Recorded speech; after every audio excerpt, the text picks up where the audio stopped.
This is Kiara, and you are checking out the 3 Count podcast.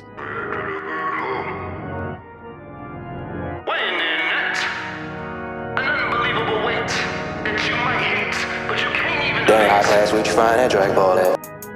Now welcome everybody to another great edition of the 3 Count podcast presents Now Entering the Ring. I'm your host, Clifford Red Dog Miller, the man who leads you up this mountain called wrestling, because I have to be a Sherpa somewhere in life because I don't know what's going on. Anyway, I always try to find somebody out there who can help me get better at this sport that I love so much, and I have found that person. And you can find this person at Titan Championship Wrestling, at NEW, GSW. You can find him at Invictus, and of course at SWF or at Trifecta. This is the man who owns it all. He is the Trust Fund Kid. Give it up for Jared Silberkliet. Wow, you are the second podcast host in a row to get my name right. I am pleasantly surprised. Ladies and gentlemen, this is Trust Fund benefactor Jared Silberkliet, which means the 3 Count podcast is officially Trust Fund approved. Hey, let's go. That's what I'm talking about. That's it. I do your intro better than you. It happens. Every once in a while, I get one person who does a better intro to me, and you know what? I don't mind. I like hearing what they got to say. That's it. But thank you for coming on the show and just hanging out with me for a little bit. Of course. So, first question right off the bat, I got to know is, who is Jared Silberkliet? Jared Silberkliet is a button pusher.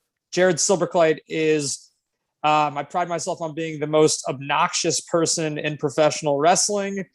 I am manager extraordinaire. I'm trying to reinvigorate the manager role in professional wrestling. I think that it's been forgotten, neglected for a number of years now, and I'm trying to bring it back in my own unique way. I have been managing predominantly East Coast based for the last 4 years. Northeast Wrestling is my home promotion, but I have appeared in a number of places in Connecticut, Rhode Island, New York, Massachusetts, New Jersey, Pennsylvania, Ohio, Maryland. And notably, I made a couple appearances for Ring of Honor a couple of years ago. And basically buy up any dues because I can afford to do so. And I pay them as much money as I can afford. So that they will do my bidding.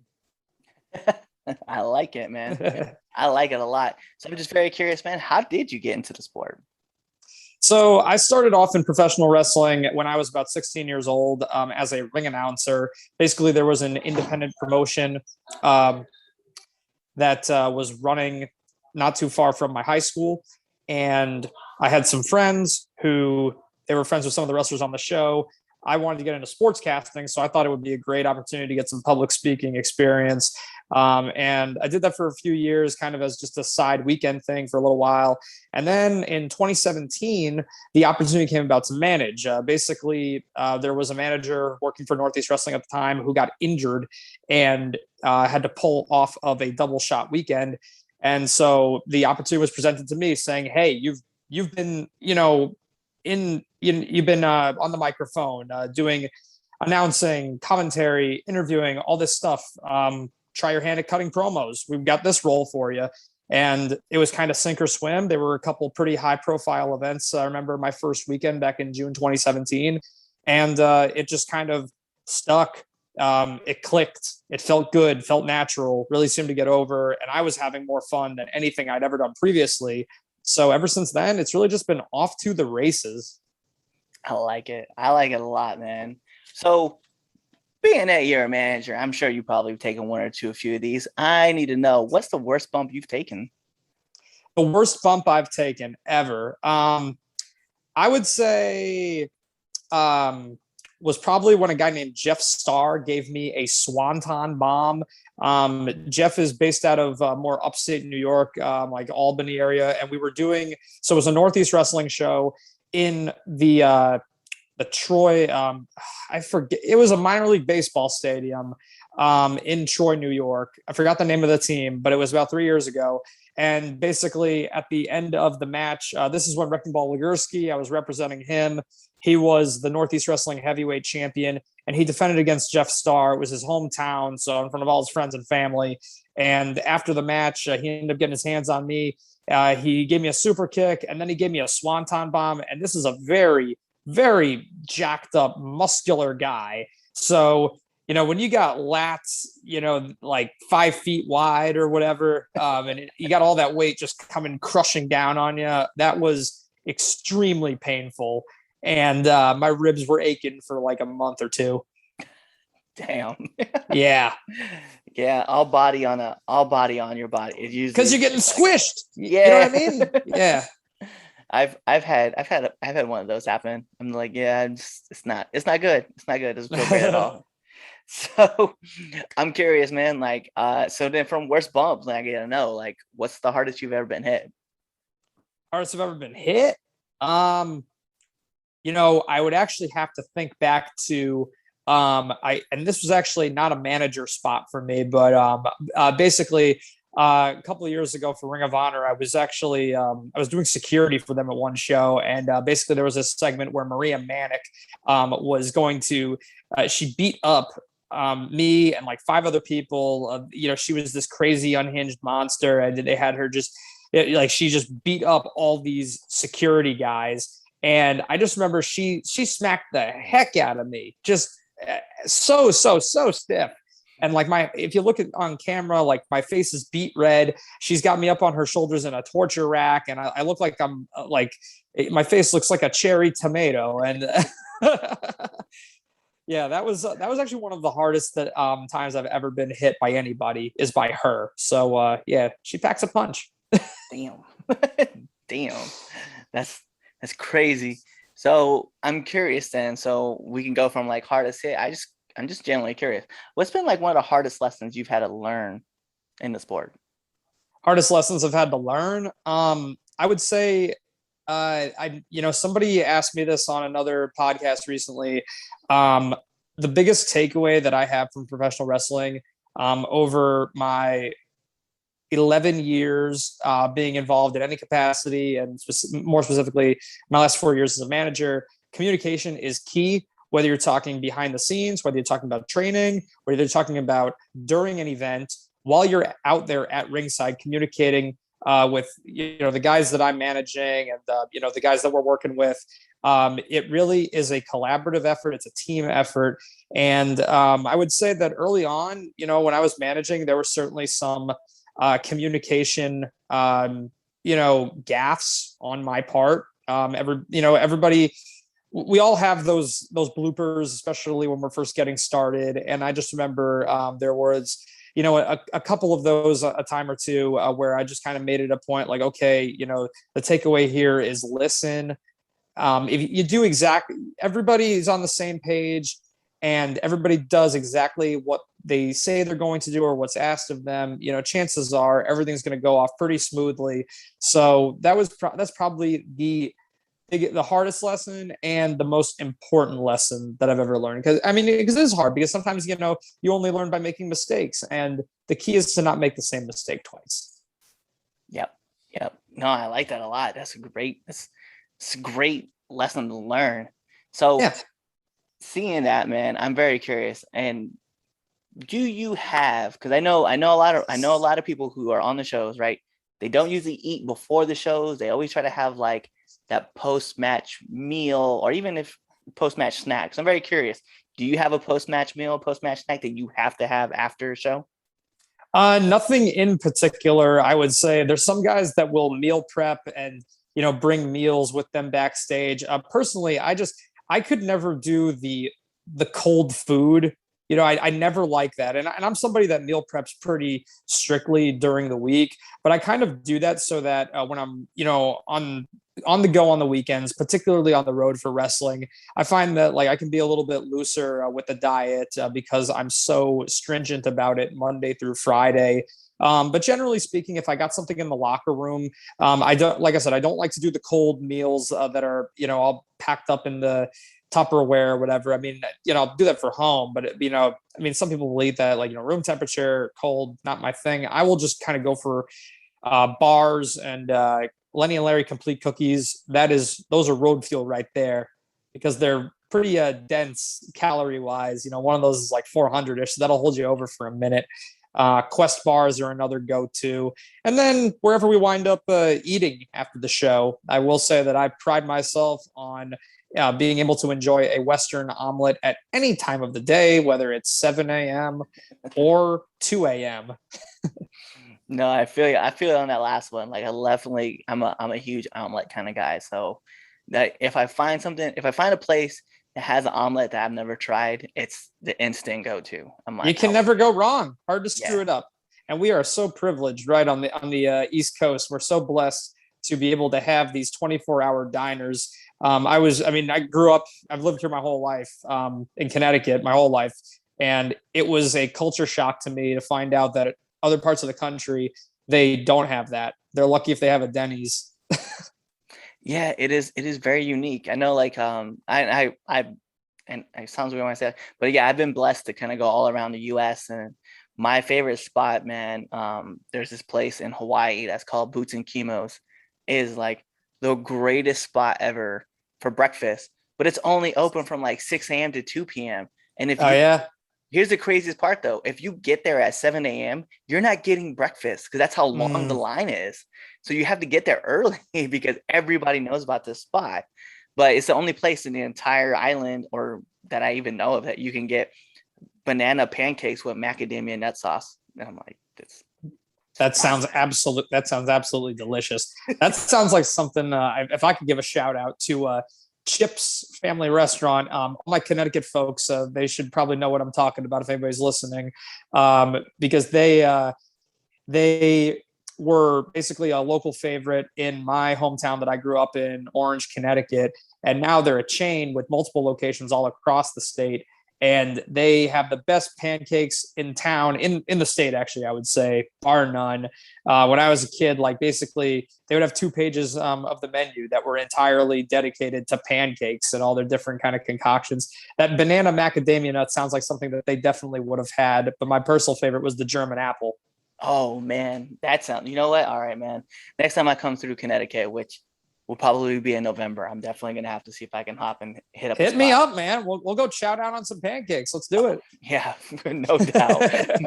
And you know what? We'll be coming through, and I'm definitely gonna hit you up because we're definitely gonna be. I know the family is always like, because my family all lives in Massachusetts, so I'm like, well, my wife's family all lives in Massachusetts, so I'm all about like going up. But the last time I went up, man, I got stuck in Connecticut for like 5 hours, and it was 95. Yeah, well, no, it was on 95. We were going. What was it? It's the other major. It's right when you come out of New York City. Like, I forget where we hit, but man, it was like 4 car wrecks, and it was just traffic backed up, and then everybody was trying to go to the beach at the same time, and I was like, oh my god. That sounds a lot like Connecticut highways, especially Fairfield County. So yeah, it was like, I'm definitely starting to hate Connecticut right now. Welcome to my nightmare. And usually, like, I cruise through. It takes me like 3.5 hours to get through Connecticut. Man, we hit that 5, and the ETA popped up. It was like, yeah, you'll be there at like 3:30. I was like, oh, bet, that's perfect. And once we hit New York City and we left New York City and we got into Connecticut, it was like, your time has been pushed back to 5 p.m. And I was like, 3:55, 4:25, 4:55. You're watching it just kind of go up and up and up and up. Yep. And my soul was just draining down. It was like, I remember as soon as we got to the edge of Connecticut and we hit Massachusetts, I was like, thank God I ain't got to drive back through here for another 2 weeks. And then, when we drove back, it was almost the same thing. It's like, man, we missed out. Oh, yeah, but I believe it. So I'm very curious, man. We talked about post-match meals because obviously we're talking about great breakfast spots. But I'm very curious, man. Like, what advice would you give to up-and-coming wrestlers? Wrestlers, from my perspective, let's just qualify it with that right off the bat. Because my interpretation of wrestling, it's like I cannot go in there and, yes, I've been through training for my particular role, but obviously I'm in no position to speak to a wrestler the way another wrestler would, and I try to be very cognizant of that. I I've always kind of tried to think bigger picture in terms of emotion, character development, crowd engagement. Because I've always kind of thought that while, there's a lot of intricacies to wrestling that, despite my involvement, I wouldn't consider myself qualified to. There's certain things I would shy away from talking to other wrestlers about. But when it comes to storytelling, I think and structure, I feel like I've got a pretty good grip of that. And I would just say, if I had any piece of advice to give to anybody who wants to get involved in the business, storytelling, number one. Put yourself in the shoes of somebody in the audience. Imagine that you're somebody who just decided, hey, I'm bored. I got nothing to do today. Oh, there's this wrestling show. I want to let me go check it out. Let's see what this is all about. Make it so that person knows exactly what is going on. Make sure they know who the heel is, who the baby face is, and make sure they're entertained. I think that in a nutshell, it sounds like cliche. It's something that, has probably been regurgitated by a lot of guys over the years, but it really is, it really rings true. I think that it's very relevant. I think that sometimes we, on the independents, particularly, I think that people think there's so much wrestling out there that we have to think outside the box, and we have to be like, kind of go with this crazy, never before seen, really weird idea just because it's different. But sometimes people appreciate the basics. They just appreciate a simplistic, well-told story. And I firmly believe if a 6-year-old knows what's going on, then you're doing something right. No, I like that. That's great advice too. And it's weird because I've never really thought about it like that. And now that you mention it, I'm like, yo, that's and it's you're not reinventing the wheel. You're just talking about the wheel. And it's good advice. To remember, you want to picture it through the eyes like a 6-year-old, especially because. Hey man, the WWE champion right now, his finisher is a full Nelson, and it is extremely over. Think about that. We're 2021, WWE champion. It just goes to show you the moves. More power to you. I got a lot of reverence, a lot of appreciation for all of the super impressive moves that people can do. But at the end of the day, it's all about the emotion you put behind them. Yep. Yeah, I like that. I like that a lot, man. So aside from that, we got to ask one last hard-hitting question, and it's simple. I need one do and one don't of the locker room. I would say don't awkwardly go up and shake every single person's hand. This is a mistake that I see a lot of people do, and here's what it results in. It results in people who are having conversations with other people being interrupted. It results in people who have been traveling all day and are trying to get a nap being interrupted. Listen, there's nobody that I've come across very, very scarce situations where somebody is keeping a mental notebook of everybody who did or didn't shake their hand that day. It's simple. Just be a normal, nice person. You see somebody, say hi, what's up to them. Shake their hand, don't shake their hand. And if it's natural, it's so obvious and I think that people are nervous. I think that that's the main thing. So, you can't I don't hold it as a negative, but it just is really just be natural. That's all it is. Just be natural. Maybe that's the do and the don't right there. Be natural. I think people think about locker room etiquette. Just think about just be a nice, respectful person. That's really all it is. How would you treat your family? How would you act at work? It's that's really all it is. I think that when people start thinking this is how you're supposed to behave in a locker room. This is how I'm supposed to talk. Don't raise your voice too loud or don't come across as too lackadaisical and blah, blah, blah. It's be a professional, but also just be a nice, respectful person. That's all it is. No, I like that. That's great advice. Don't be awkward, but do be natural. Yeah, and listen, you're talking to Captain Awkward right here, so I know I've done it all wrong. I've rubbed people the wrong way, and I know why I did that. I probably still do. So I'm very all right. All right. So that is my hard hitting questions, and I have to get into the second best segment of this podcast. People often ask, "What's the first best segment?" And that's the Red Dogs Power Rankings that you can find on the debate show every Sunday. But this is the 3 Count Podcast, 10 count questions. And Mr. Jared, this is how it's going to work. I'm going to ask you 10 questions, rapid fast. So whatever first comes to mind is your answer. All right, I'm ready. So let's put on the imaginary timer for added pressure. Bing! And here we go. SmackDown or Raw? Raw. Favorite color? Blue. New Yankee Stadium or old Yankee Stadium? Old stadium. Yeah, me too. I'm on the same boat. It's Classics. a Friday. It's a Friday night. What you doing? Bar. If there's no show, bar. Sonic or Mario? Mario. Favorite tag team? Hardy's. I like it. Gucci or Prada? Gucci. Favorite podcast? Joe Rogan. That's right. I'm all about some JRE. Absolutely, man. So nominate one person that you want to see on this podcast. On this podcast, how about you interview Wrecking Ball Legursky? Let's do. I think you've got the hard hitting questions to really needle this guy, and he needs to be needled. And last but not least, my favorite question to ask every single person who comes on this podcast: favorite curse word?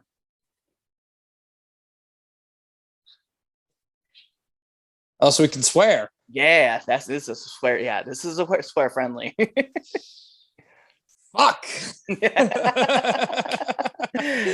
And there you have it. That is the 3 Count Podcast, 10 count questions. So all I need from you, Jared, is to let our listeners and our viewers know where they can find you. All right, you can follow me on Twitter and Instagram at Jared Talks Loud, all one word. Facebook.com/Jared Talks Loud. And be sure to visit my Pro Wrestling Tees store, ProWrestlingTees.com/Jared Silberkliet Trust Fund. And in particular, I want to give a shout out to Northeast Wrestling because I have a lot of upcoming appearances for them in the fall. So be sure to go to northeastwrestling.com for all the information on those events, as well as their Twitter and their Instagram. Most specifically, next Saturday night, September 11th, NEW Arena, Bethany, Connecticut. It's NEW Homecoming. So that'll be my next appearance for them. I'll be with Invictus Pro Wrestling in Ridgefield Park, New Jersey on September the 25th. And for, again, updates on everywhere else that I'm going to be for the rest of 2021 and heading into 2022 and beyond, be sure to follow all my social. Bet. And there you have it. You know what? I may just have to make an appearance at Invictus again.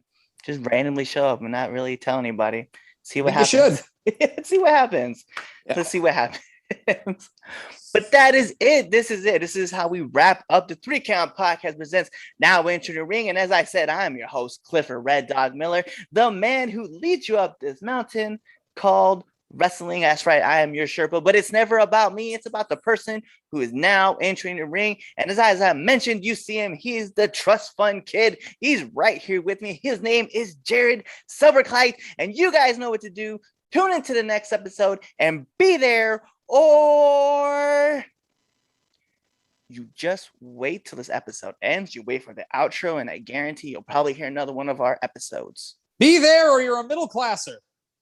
That's right. There you go. I got your back. Peace. What's going on, 3 Count Nation? I'm Clifford Red Dog Miller with the catchphrase. But what I really want to do right now, go to twitter.com, right? Go over there, find us at the 3Count_pod, give us a follow, give us a like, give us a comment. We want to talk to you guys. Go to IG at the 3Count Pod.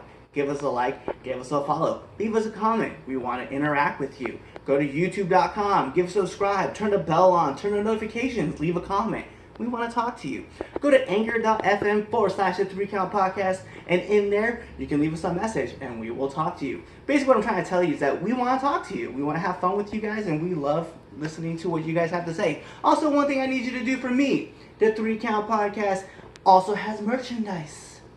Oh, at prowrestlingtees.com/the 3 Count Pod. Please go buy our t-shirts. We love you guys, and we hope you love us too. So show us some support, please.